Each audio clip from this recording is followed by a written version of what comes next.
Poetry always reminds me that my mindset's always changing. The world around me is changing. I love how poetry has that kind of like telepathic power that it can just like burrow into you and just keep surfacing up again and again.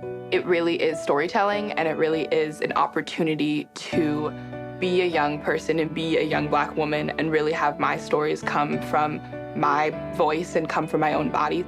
There is something about poetry that is so intimate that you can be even more yourself, get to know yourself even better, unearth parts of yourself that you didn't know exist just because that is what the poem is asking you to do. Well, these days, I think poetry in the schools is a very respectable, respected, and legitimate thing to do. In my day, it was not a way to get popular, really. It was a way to get, like, slapped around in the parking lot. Growing up, at least for me, poetry was always a very isolated thing. Like, I never really shared it with anybody or talked about it. So, like, I never got any affirmation that, like, what I was doing was good or, like, that I should keep doing it. I just liked it, so that's why I kept going. It's strange coming from Chicago and being a Chicago poet. It's way different there since the poetry scene is centered around youth and is centered around competitive slam poetry. And there's so many resources and so many opportunities for us young people to be engaged.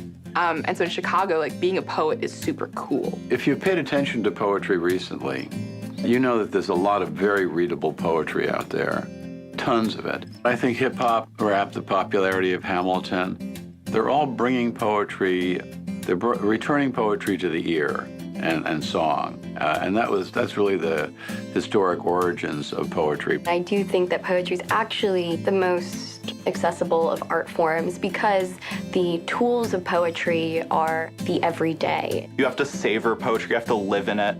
You have to kind of put on a poet's shoes and walk around, and I think that would make people less afraid of poetry when you strip it to its barest elements, a simile, a metaphor, the language we use every day, the words I'm using right now. It's just asking you to be present. It's asking you to try to communicate with yourself and with the world around you. It's asking you to be an active participant in your life. I think the importance of the arts is that they make students connect with their interior lives. They give young people a way of externalizing what is within them. I mean, they're full of thoughts and feelings and turmoil and emotions, and as we all are, but especially and in adolescence, this activity is really revved up to a almost intolerable degree.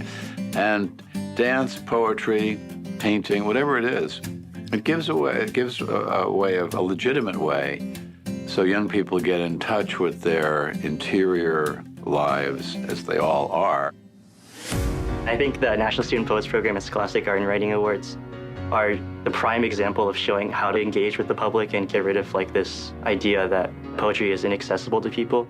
And, like, everything that's happened within the past 2 years has really, like, reaffirmed my belief in that if I like something or, like, if I love doing something, I should, like, always keep doing it no matter what. I think the awards are a good way of giving children a space to say, here, you can create. There's no censorship here. It's just a way of saying art matters. Here's an entire system, an entire structure built around creativity. And I think a little competition is healthy because it's kind of a nudge to take risks and to try your best. And it's a way of saying, sure, this might not be the only thing you do, but it's an important aspect of yourself and your identity. The student needs to be given an atmosphere and an environment where that kind of expression, that kind of externalization of what's inside you is legitimate and honored, and people even applaud. You're on stage and people are standing up and applauding, and then you really feel good. I think that programs like this are so important because they're really asking you to hone in on the kind of world that you want to make, and in encouraging you to write these things down.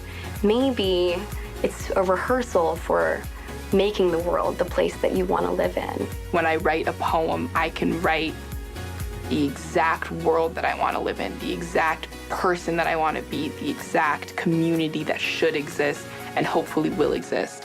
And so when you speak these things and you write these things and you create these things, even hypothetically, that like plants the seed of, like, no, this is a possibility. This is something that can be achieved.